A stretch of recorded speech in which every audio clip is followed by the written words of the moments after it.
दोस्तों, आरएसएस के मुखपत्र ऑर्गेनाइजर के एक लेख की आज चर्चा मीडिया में बहुत है। उस लेख में लिखा गया है कि नरेंद्र मोदी और हिंदुत्व के सहारे अब भारतीय जनता पार्टी चुनाव नहीं जीत सकती या केवल इन पर निर्भर रह करके चुनाव नहीं जीता जा सकता। दरअसल जब से कर्नाटक के चुनाव के नतीजे आए हैं, भारतीय जनता पार्टी और आरएसएस बेहद मुश्किल में है और बहुत ज़्यादा वहाँ पर चिंतन चल रहा है। कर्नाटक के चुनाव ने पहली बार बहुत बड़े पैमाने पर नरेंद्र मोदी और हिंदुत्व दोनों की छवि को कमज़ोर किया है। दरअसल कर्नाटक में नरेंद्र मोदी ने अपने अंतिम 10 दिनों में केवल अपनी छवि को लगा दिया था। उन्होंने हिंदुत्व के मुद्दे पर पूरा चुनाव को मोड़ने की कोशिश की। ये शायद कांग्रेस पार्टी की अपनी गुगली थी कि जब उसने पीएफआई के साथ बजरंग दल पर भी प्रतिबंध लगाने का वायदा किया। नरेंद्र मोदी को ऐसे लगा कि जैसे बजरंग दल के जरिए बजरंग बली के साथ जोड़ करके हिंदुत्व को मजबूत करके चुनाव में कांग्रेस पार्टी को हराया जा सकता है। और इसके बाद वो लगातार बजरंग दल और बजरंग बली को एक साथ जोड़ करके कांग्रेस पार्टी पर प्रहार करते रहे कि कांग्रेस तो पहले राम को ताले में बंद किया, अब वो बजरंग बली को भी ताले में बंद करना चाहती है। लेकिन उन 10 दिनों के ब्रांड मोदी की छवि, उनके भाषण कला और हिंदुत्व की पूरे धुआंधार बैटिंग के बावजूद बीजेपी बहुत बुरी पराजय का सामना करती है। ऐसे में आरएसएस का ये चिंतन कि अब हिंदुत्व और नरेंद्र मोदी के सहारे चुनाव नहीं जीता जा सकता, इसके मायने क्या है? क्या आरएसएस और बीजेपी राहुल गांधी की उभरती हुई छवि से डर गई है? दरअसल राहुल गांधी ने भारत जोड़ो यात्रा के जरिए जो इस पूरे देश में भय के माहौल को बदला, जब वो ये कह रहे थे कि हम नफरत के बाजार में मोहब्बत की दुकान खोलने आए हैं, जब वो ये कह रहे थे कि डरो मत, तो सच में इस देश के अल्पसंख्यकों में, इस देश के दलितों में, किसानों में और महिलाओं में जो व्याप्त भय था, कहीं सांप्रदायिकता का, कहीं ब्राह्मणवाद और सामंतवाद का, कहीं उस पूरे पितृसत्ता का, ये भय थोड़ा कमज़ोर हुआ। इस समय की जो राजनीति है उसमें सत्ता पक्ष हो या विपक्ष, जनता के दुख दर्द लेने के लिए कोई संवाद नहीं कर रहा है। पिछले राहुल गांधी की उस यात्रा के बाद ये चीज़ें बदली हैं। नरेंद्र मोदी केवल अपना भाषण देते हैं, मीडिया उनके महिमा मंडन करती है, लेकिन वो 9 साल में एक भी प्रेस कॉन्फ्रेंस नहीं करते हैं। लोगों से बात करने के लिए उन्होंने मन की बात का एक नया तरीका निकाला। विपक्ष ऐसे लगा जैसे खामोश हो गया, बेदम हो गया, और कई बार तो ऐसे लगा कि अब उसमें बीजेपी से लड़ने की ताकत नहीं रही। और ऐसे समय पे जब विपक्ष को बेदम कर दिया जाए या सत्ता इतनी फासिस्ट हो जाए, विपक्ष के पास एक ही तरीका होता है कि वो जनता के बीच जाए, संवाद स्थापित करे, उनकी समस्याओं को सुने और देश को जाने। राहुल गांधी ने वही काम किया कि अपने 4000 किलोमीटर की यात्रा के बाद जिस तरह से देश के साथ उन्होंने अपने आप को कनेक्ट किया, उसके नतीजे में कर्नाटक उनकी झोली में आया। कर्नाटक ही नहीं, पूरा परसेप्शन जैसे बदलने लगा देश में। कर्नाटक के चुनाव को लोकसभा चुनाव का पहला सेमीफाइनल माना गया और आने वाले दौर में जब छत्तीसगढ़, राजस्थान और मध्य प्रदेश, तेलंगाना में चुनाव होंगे तो उसे दूसरा सेमीफाइनल माना जा रहा है। और ये भी लोग कह रहे हैं कि इन राज्यों में भी बीजेपी खस्ता हाल है। 3 राज्यों में कांग्रेस पार्टी को बढ़त मिलती हुई दिख रही है, तो तेलंगाना में भी कांग्रेस पार्टी मजबूत है और इसलिए वहाँ भारतीय जनता पार्टी के चंद्रशेखर राव के साथ गठबंधन बनाने की कोशिश कर रही है। न जो राव बीजेपी पर लगातार प्रहार कर रहे हैं, उनके साथ बीजेपी जाती हुई दिख रही है। कर्नाटक में जेडीएस के साथ वो गठबंधन करती हुई दिखाई दे रही है। कितनी मुश्किलें हैं इस समय बीजेपी के लिए। ये भारतीय लोकतंत्र का एक सुखद पहलू है। जो लोग ये डरते थे कि लोकतंत्र गोया ख़त्म हो जाएगा, संविधान को ख़त्म कर देगी ये सरकार, संविधान ही कहता है कि हम भारत के लोग, be the people of India, अगर लोगों ने ताकत अपनी दिखा दी, लोगों के संवाद को अगर किसी विपक्ष ने कायम कर लिया, तो इस देश में सत्ता कितनी भी फासिस्ट, कितनी भी ताकतवर क्यों ना हो जाए, लोग उसे उखाड़ फेंकते ही हैं। ये डर नरेंद्र मोदी को भी है और आरएसएस तो उस पर बहुत संजीदगी से विचार कर ही रहा है।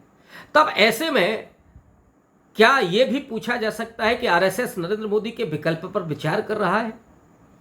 क्या अब योगी आदित्यनाथ नरेंद्र मोदी के उत्तराधिकारी होंगे, या गुजराती लॉबी से ही अमित शाह नरेंद्र मोदी के उत्तराधिकारी बनने की कोशिश करेंगे? लेकिन आरएसएस पहले ही जानता है कि नरेंद्र मोदी ने जिस तरह से आरएसएस को इग्नोर किया, गुजरात में जब वो 12.5 साल मुख्यमंत्री रहे, वहां उन्होंने आरएसएस को लगभग हाशिए पर पहुंचा दिया।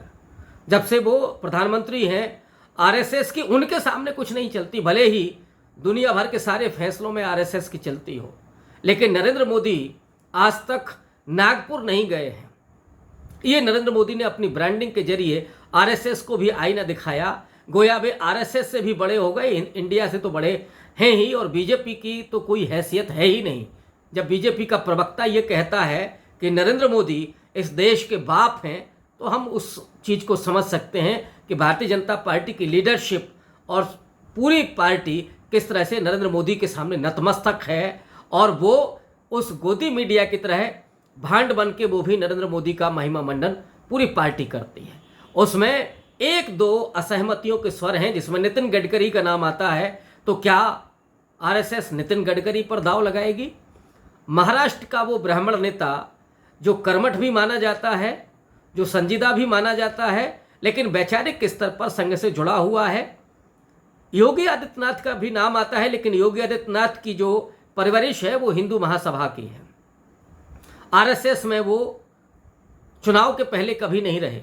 मैंने 2017 का जो इलेक्शन था, जब बीजेपी ने उसको जीता, उसके बाद ही आरएसएस की सदस्यता उन्होंने ली। तो योगी आदित्यनाथ का जो भगवा है, उस भगवे के कारण आरएसएस फिर से हिंदुत्व को जागृत करने का सपना देख रहा है।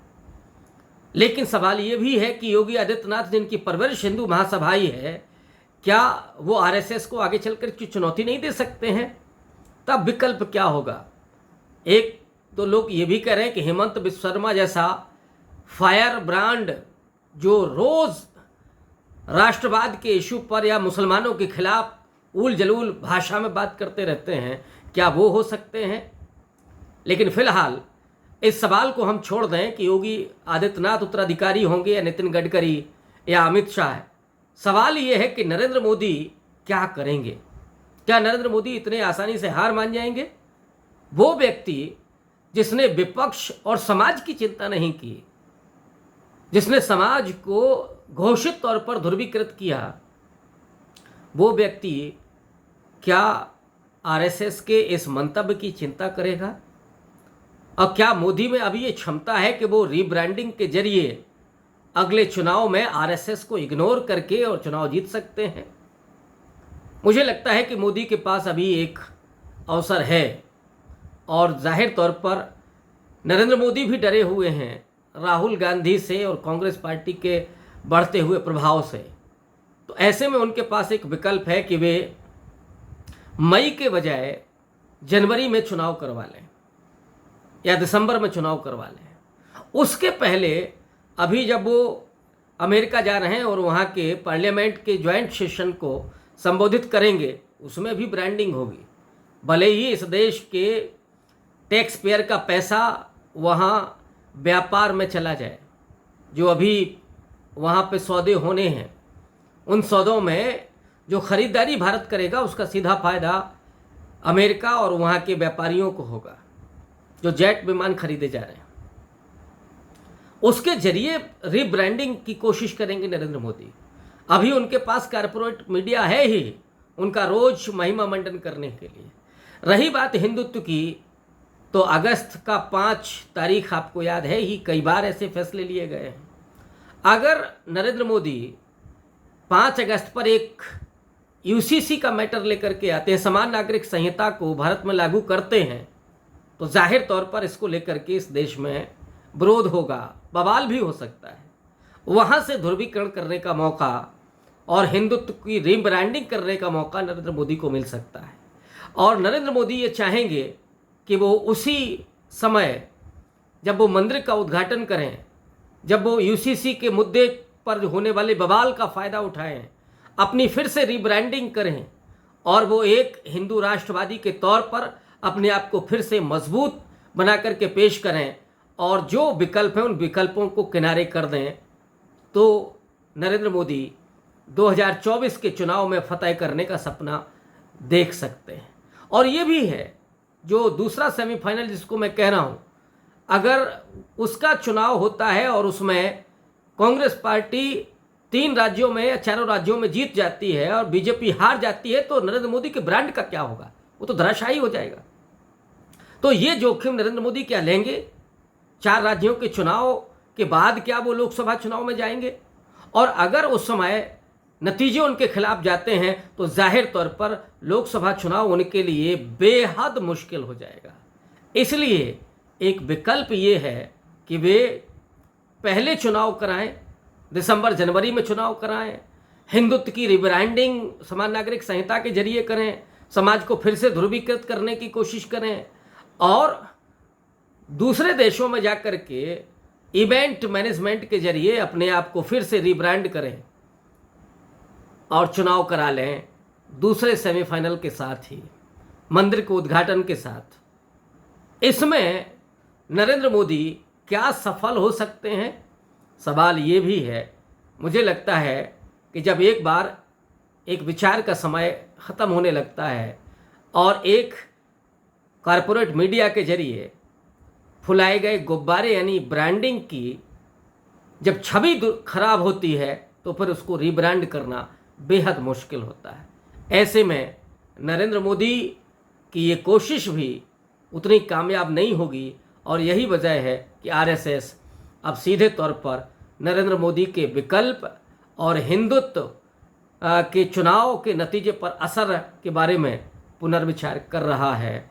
आइए देखते हैं कि आने वाले दौर में होता क्या है। बहुत बहुत शुक्रिया।